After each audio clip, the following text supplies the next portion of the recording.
Hi everyone, I am Anin Salazar Sabalia. Let me introduce to you and share to you the important things to know about the Republic Act number 9275. Let's start. This act is also known as the Philippine Clean Water Act of 2004. The name itself, we already identified what does this act for. Why does our government came or made this act? Because some of our researchers, they have been observed and monitored that our rivers in our country showed that 51% of the classified rivers still meet the standards and needs of the beneficial use. So officially, the remaining 48% of it is already polluted from domestic, industrial, and agricultural source. This act was signed by our former President, Gloria Macapagal Arroyo, last March 22, 2004, but it took more than 1 month to be effective. Officially, it took effect on May 6, 2004 with its implementing rules and regulation.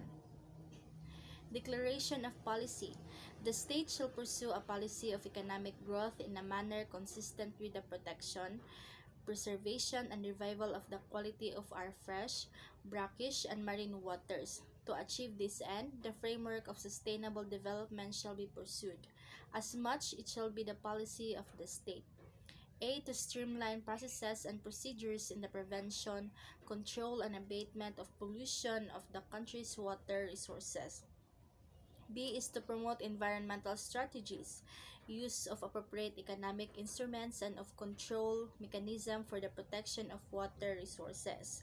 C is to formulate a holistic national program of water quality management that recognizes that water quality management issues cannot be separated from concerns about water sources and ecological protection, water supply, public health, and quality of life. D is to formulate an integrated water quality management framework through proper delegation and effective coordination of functions and activities. E is to promote commercial and industrial processes and products that are environment friendly and energy efficient. F is to encourage cooperation and self-regulation among citizens and industries through the application of incentives and market-based instruments and to promote the role of private industrial enterprises in shaping its regulatory profile within the acceptable boundaries of public health and environment.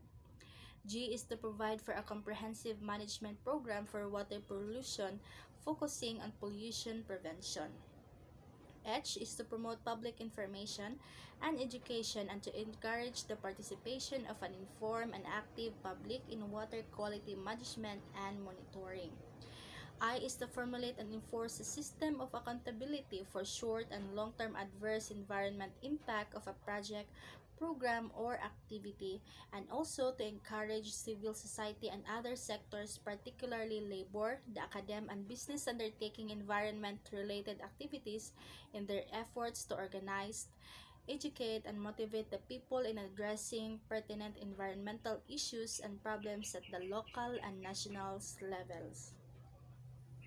Coverage of the Act. So this Act shall apply to water quality management in all water bodies, provided that it shall primarily apply to the abatement and control of pollution from land-based sources. Provided further that the water quality standards and regulation and the civil liability and penal provisions under this Act shall be enforced irrespective of source of pollution.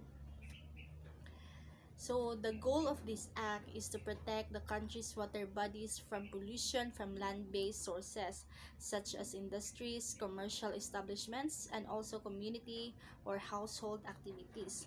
Also, to prevent, reduce, and eliminate pollution in the nation's water in order to restore and maintain the chemical, physical, and biological integrity of the nation's waters.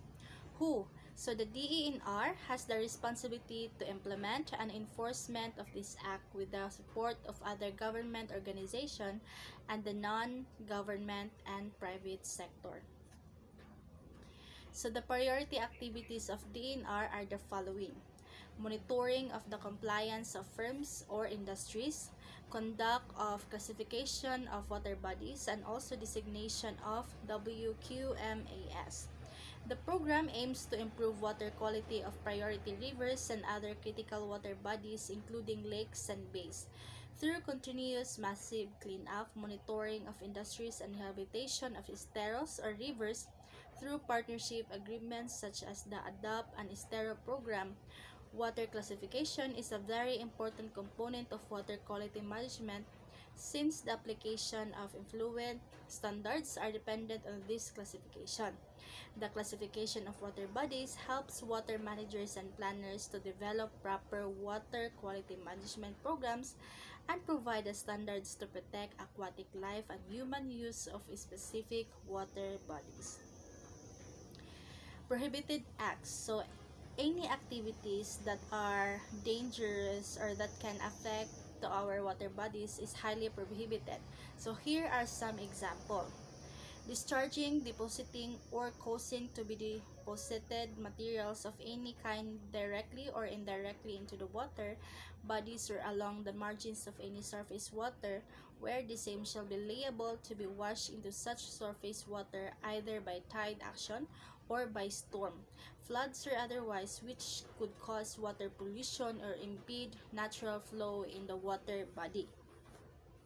B is discharging, injecting, or allowing to seep into the soil or subsoil any substance in any form that would pollute groundwater in the case of geothermal projects and subject to the approval of the department regulated discharge for short-term activities. For example, well testing, flushing, commissioning, venting, and deep reinjection of geothermal liquids may be allowed, provided that the safety measures are adopted to prevent the contamination of the groundwater.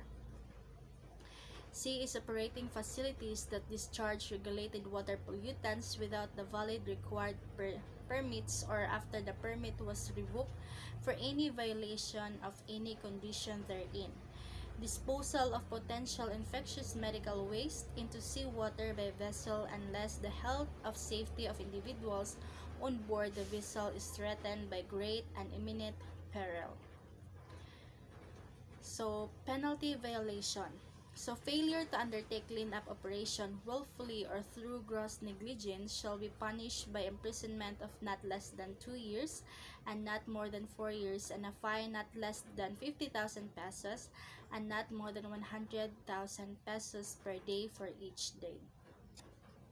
So, implementing rules and regulations. The department, in coordination with the Committees on Environment and Ecology of the Senate and the House of Representatives, respectively, and other concerned agencies, shall promulgate the implementing rules and regulations for this Act within 1 year after the enactment of this Act, provided that rules and regulations issued by other government agencies and instrumentalities for the prevention and or abatement of water pollution not inconsistent with this Act shall supplement the rules and regulations issued by the Department pursuant to the provision of this Act. The draft of the implementing rules and regulations shall be punished and be the subject of and be the subject of public consultation with affected sectors.